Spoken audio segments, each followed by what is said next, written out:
Allahu Akbar, Allahu Akbar, La ilaha. Assalamualaikum warahmatullahi wabarakatuh. Selamat datang di program Tanya Jawab Fikih. Tanya Jawab Fikih, menjawab persoalan fikih sehari-hari. Bismillahirrahmanirrahim. Assalamualaikum warahmatullahi wabarakatuh. Pemirsa MTA yang dirahmati Allah, bagaimana kabar Anda? Semoga Allah Ta'ala senantiasa melimpahkan rahmat dan hidayahnya kepada pemirsa. Amin Allahumma amin. Selamat datang kembali di program Tanya Jawab Fikih, menjawab pertanyaan fikih sehari-hari spesial Idul Adha. Dan di sini kita akan membahas pertanyaan-pertanyaan yang telah pemirsa ajukan. Selama 25 menit ke depan kita telah ditemani oleh Bapak Maulana Saifullah Mubarak Ahmad Syahid, yang beliau merupakan dosen fikih Jamiah Ahmadiyah Indonesia dan juga merupakan dosen tafsir kabir Jamiah Ahmadiyah Indonesia. Kita akan menyapa beliau dan kita akan menjawab pertanyaan-pertanyaan yang secara khusus pada kesempatan kali ini adalah pertanyaan seputar Idul Adha. Kita akan sapa beliau dan kita akan membahasnya. Assalamualaikum warahmatullahi wabarakatuh, Pak. Assalamualaikum warahmatullahi. Bagaimana kabarnya, Pak? Alhamdulillah. Ya, Pak, seperti yang saya sampaikan tadi pada kesempatan kali ini, pada episode kali ini kita akan membahas berkenaan dengan pertanyaan-pertanyaan seputar Idul Kurban, Pak. Jadi untuk lebih jelasnya mari kita masuk pada pertanyaan yang pertama ya, Pak. Ya, Pak. Pertanyaan pertama adalah apa keutamaan kurban? Bisa juga Bapak jelaskan sedikit berkenaan dengan makna kurban itu sendiri, Pak. Baik, jazakumullah khairan jazaa. Bismillahirrahmanirrahim. Berkaitan dengan Idul Kurban ya, yang biasa disebut dengan Idul Adha, ya, hari raya kurban, Idul Adha yang jatuh setiap tahunnya pada tanggal 10 Zulhijjah. Nah, di sini di dalam hari raya Idul Adha ini kita umat muslim ya ada diperintahkan untuk berkorban, untuk menyembelih hewan-hewan tertentu di dalam hari raya ini untuk dipersembahkan sebagai kurban kehadirat Allah Subhanahu wa taala. Berkaitan dengan ini Rasulullah sallallahu alaihi wasallam di dalam hadis, dalam riwayat pernah ditanya oleh para sahabat yang diriwayatkan oleh Hazrat Zaid bin Arqam ya. Para sahabat bertanya kepada Rasulullah, "Ya Rasulullah, ma hadhihi adhiyu?" Ya, apa itu? Apakah Idul Adha ini? Apakah kurban ini? Qala Rasulullah sallallahu alaihi wasallam, "Sunnatu abikum Ibrahim." Ya, bahwa Idul Adha ini adalah pengorbanan di Idul Adha ini adalah sunnah dari nenek moyangmu Hazrat Ibrahim alaihissalatu wassalam. Dan memang kita ketahui dari tarikh, dari sejarah ya, bahwa Idul Adha, pengorbanan di Idul Adha ini merujuk kepada pengorbanan Hazrat Ibrahim alaihissalatu wassalam, di mana beliau atas perintah Allah Subhanahu wa taala siap mengorbankan putranya yang sangat disayangi ya, Hazrat Ismail alaihissalatu wassalam. Nah, putranya ini juga yang waktu itu masih belia menyambut seruan Allah Subhanahu wa taala, sedikit pun tidak gentar untuk siap dikorbankan di jalan Allah Subhanahu wa taala ya, yang dengan secara zahiriah ketika itu Hazrat Ibrahim alaihissalatu wassalam hendak menyembelih anaknya ya, akan tetapi Allah Subhanahu wa taala berkehendak lain.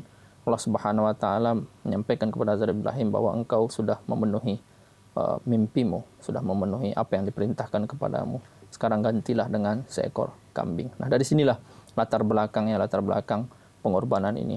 Nah, ini ada satu hikmah juga bahwa semenjak zaman itu atau sampai zaman itu masih saja ada pengorbanan manusia. Ada saja orang yang mengorbankan manusia ya, di agama, di masyarakat tertentu. Nah, dengan adanya mimpi Hazrat Ibrahim alaihissalatu wassalam ini dan kemudian perintah untuk tidak lagi mengorbankan manusia ini semacam pemutus ya, bahwa tidak ada lagi yang boleh mengorbankan manusia atas nama Tuhan.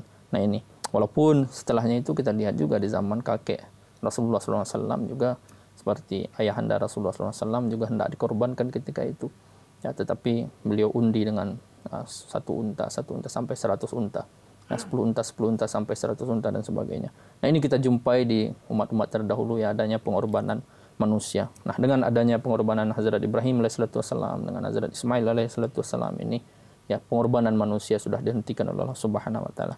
Nah, inilah untuk mengenang peristiwa agung itu Rasulullah SAW diperintahkan ya untuk mengadakan Idul Adha dengan pengorbanan yang diganti tadi dengan kambing, dengan hewan kurban, biri-biri domba dan sebagainya.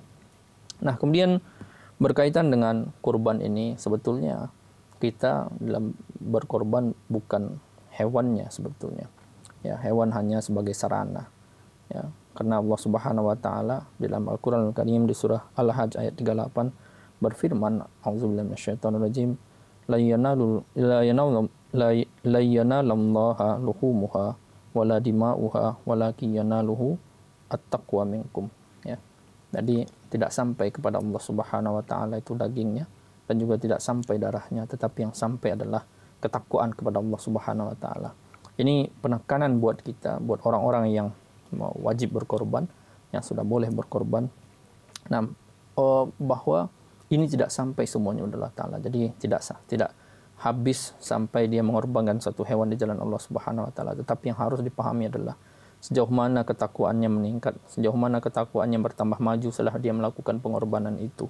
Nah, ini yang menjadi pertanyaan. Makanya kalau ada orang yang berkorban sibuk mengurus daging korbannya, sembahkan ke masjid, baru dia minta bagian ini, bagian itu, rewel, mengganggu panitia dan sebagainya. Ini harus dipertanyakan lagi ketakwaannya. Walaupun secara fikih orang yang berkorban mendapatkan hak sepertiga dari daging korbannya, dan kalau bisa diakomodir yang tidak apa-apa, tetapi sedapat mungkin kalau sudah diserahkan ke masjid, sudah diserahkan ke jemaat, biarlah panitia yang mengaturnya, ya, melaksanakannya. Karena kalau terlalu banyak ikut campur, nanti takutnya, ya, Allah Subhanahu wa taala, kita dipandang Allah Subhanahu wa taala orang-orang yang seperti itu, jangan-jangan ketakwaannya tidak dinilai oleh Allah Subhanahu wa taala, sibuk memikirkan daging dan sebagainya. Ini juga pelajaran buat kita sebagai Ahmadi ini, para Ahmadi yang berkorban di Idul Adha.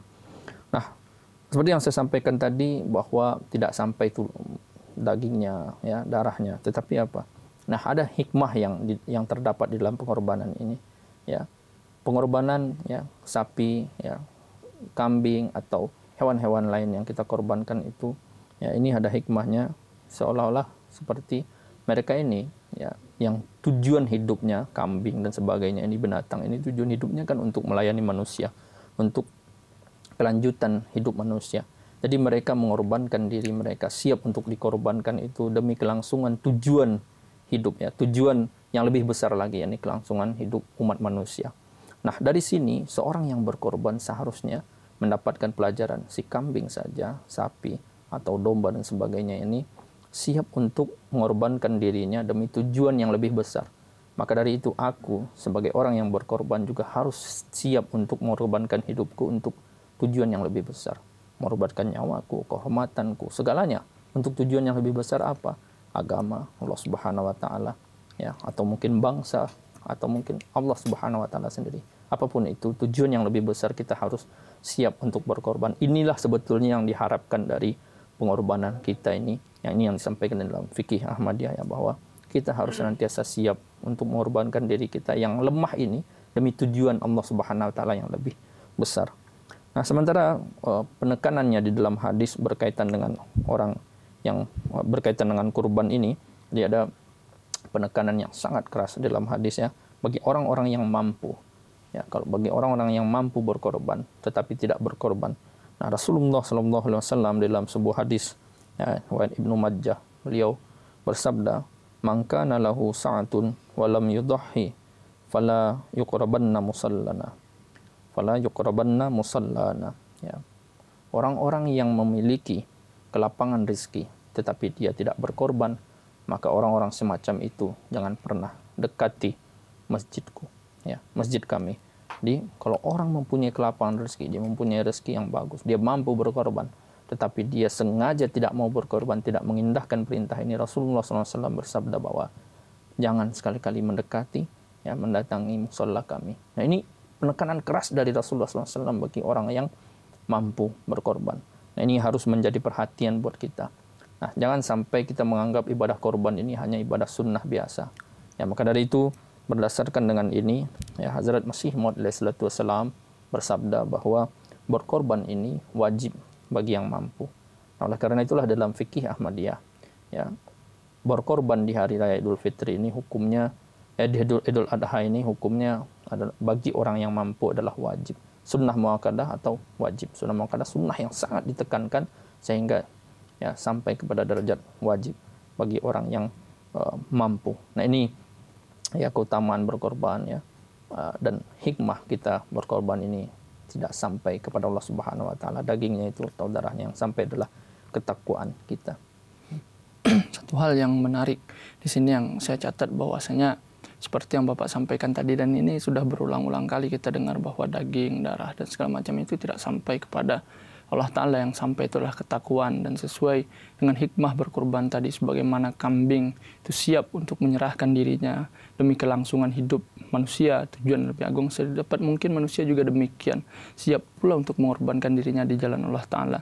Dan pelajaran juga bagi kita, memang kita seringkali temui di dalam jemaat pun kita masih sering temui bahwasanya di saat orang-orang berkorban, mereka seringkali rewel terhadap panitia dan juga menyusahkan panitia, biasanya begitu ya Pak. Ini sedapat mungkin kita hindari dan kita jangan sampai hal yang demikian. Dan juga bahwasanya satu hal yang menarik juga bagi saya adalah orang-orang yang mampu, wajib untuk hukum baginya untuk berkorban ya Pak. Ya Pak, masih berkenaan dengan kurban Pak. Apa saja syarat dan ketentuan kurban ini mungkin untuk hewan yang dikurbankan begitu Pak? Ya, ini syarat dan ketentuan kurbannya. Kalau kita alamatkan kepada manusianya, kepada orangnya, tentu dia muslim. Orang yang muslim ya, berakal ya, untuk mengorbankannya sendiri, untuk memberikan pengorbanan sendiri. Walaupun seseorang bisa berkorban atas nama dirinya sendiri atau mungkin atas nama keluarganya sendiri. Karena Rasulullah SAW di dalam riwayat pernah diceritakan bahwa beliau itu setiap hari raya Idul Kurban, beliau mengorbankan 2 kambing.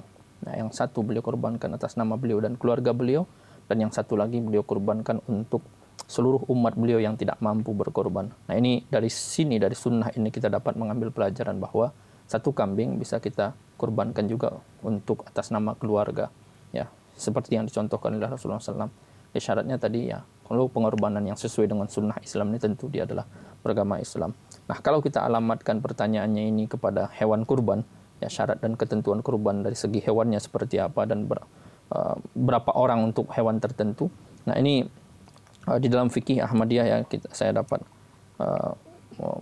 sampaikan bahwa yang pertama, syarat utama hewan kurban itu adalah sehat, sempurna. Artinya tidak ada cacat, tidak boleh ada pincang ya, hewan yang pincang, tidak boleh telinganya terpotong ya, tanduknya patah atau juling, sakit.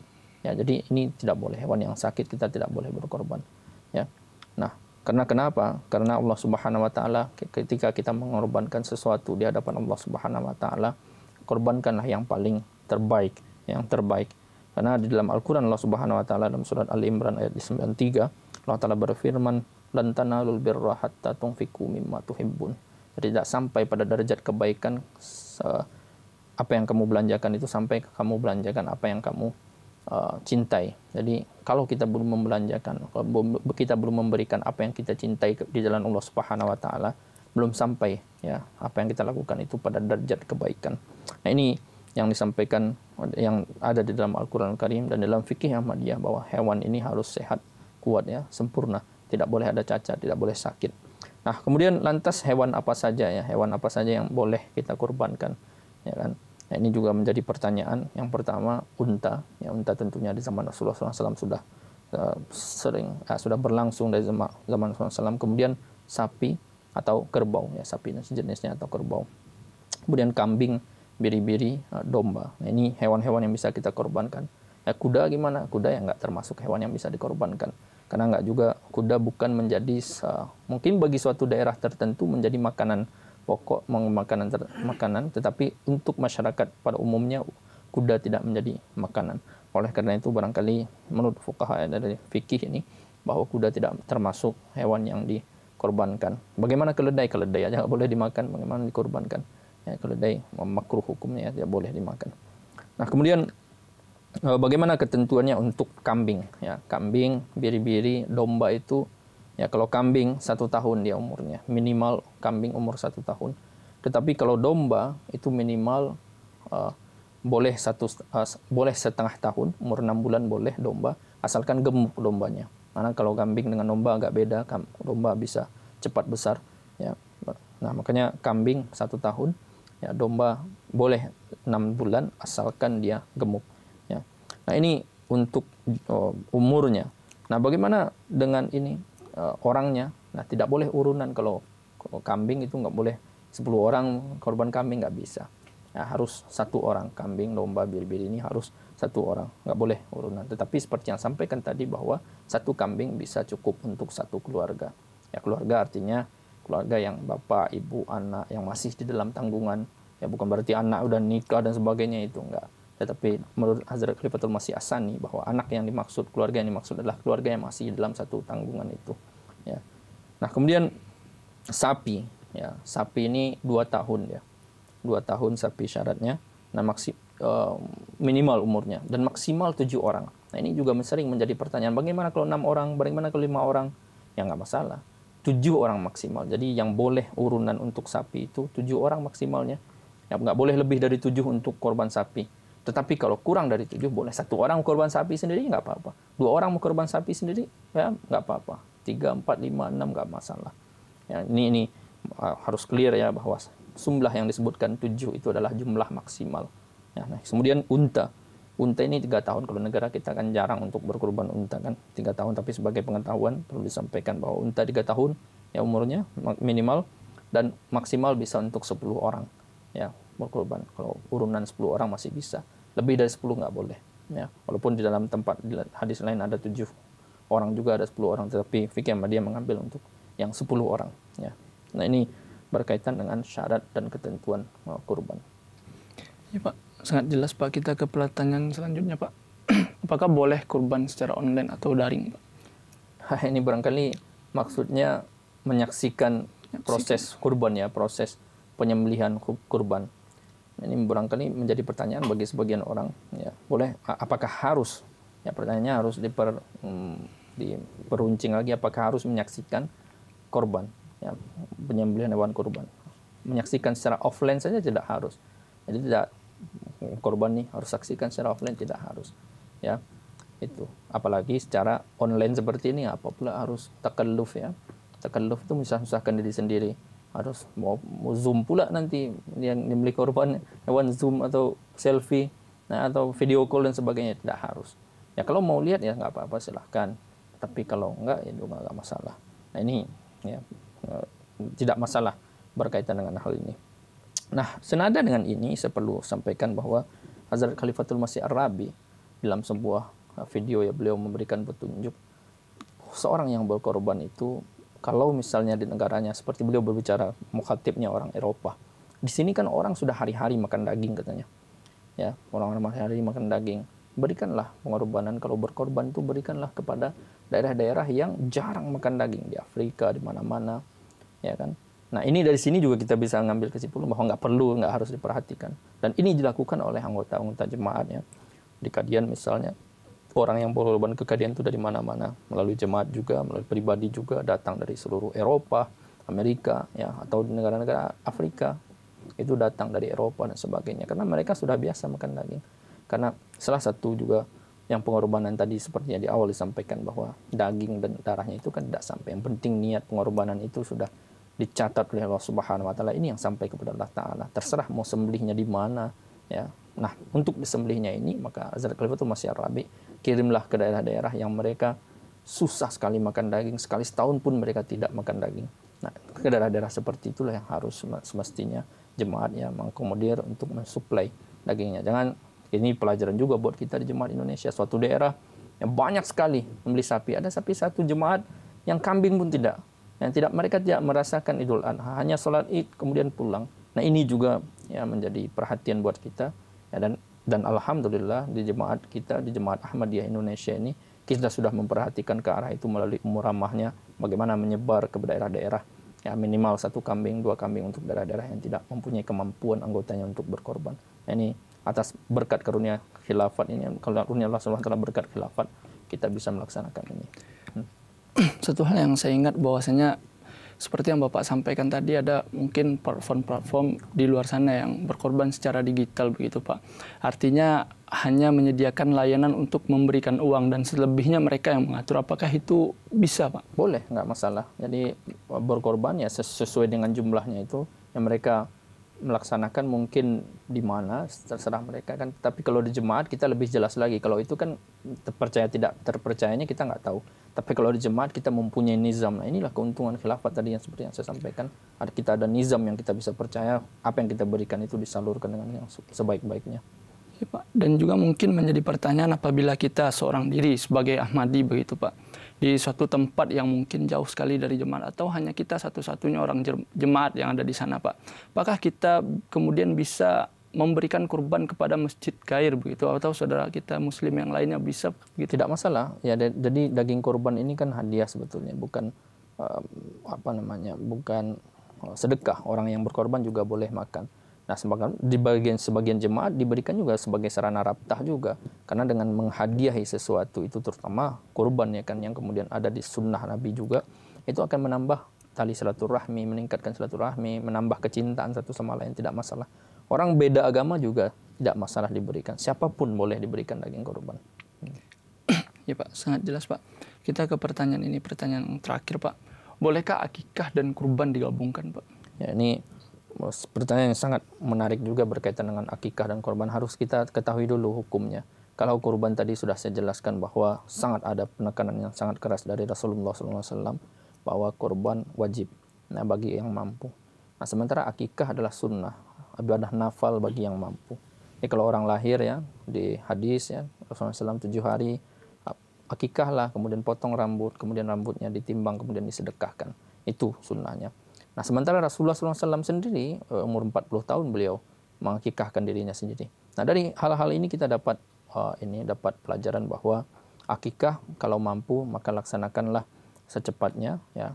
Tetapi kalau tidak mampu, dari sunnah Rasulullah SAW orang bisa mengakikahkan untuk dirinya sendiri juga. Walaupun akikah kewajiban awalnya adalah ya kewajiban orang tua. Walaupun hukumnya tidak wajib ya, artinya ini tanggung jawab orang tua. Ya, hukumnya tidak wajib sunnah atau nafal. Tetapi kan kita dalam jemaat Ahmadiyah ini sunnah ini menjadi seolah-olah wajib juga buat kita. Karena kita kan bukan lagi standar kita ini bukan melaksanakan yang wajib-wajib saja, yang sunnah, yang nafal sebagai pendukung dari ibadah-ibadah wajib kita dilaksanakan.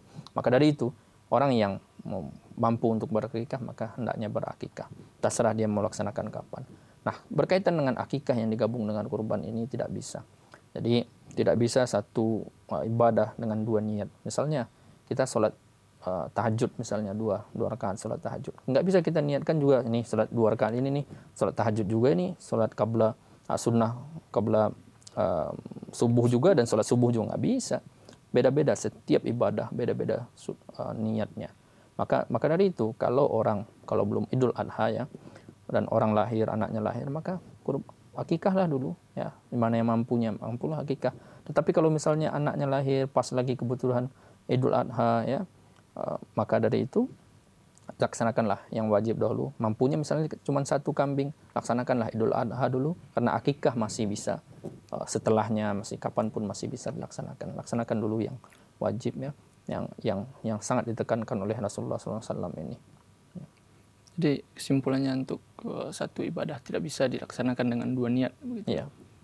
Ya, itu adalah pertanyaan kita yang terakhir pada kesempatan kali ini spesial Idul Adha Pak. Semoga ini bisa memberikan ilmu dan pemahaman baru kepada kita semua yang ada di sini dan juga pada pemirsa di rumah.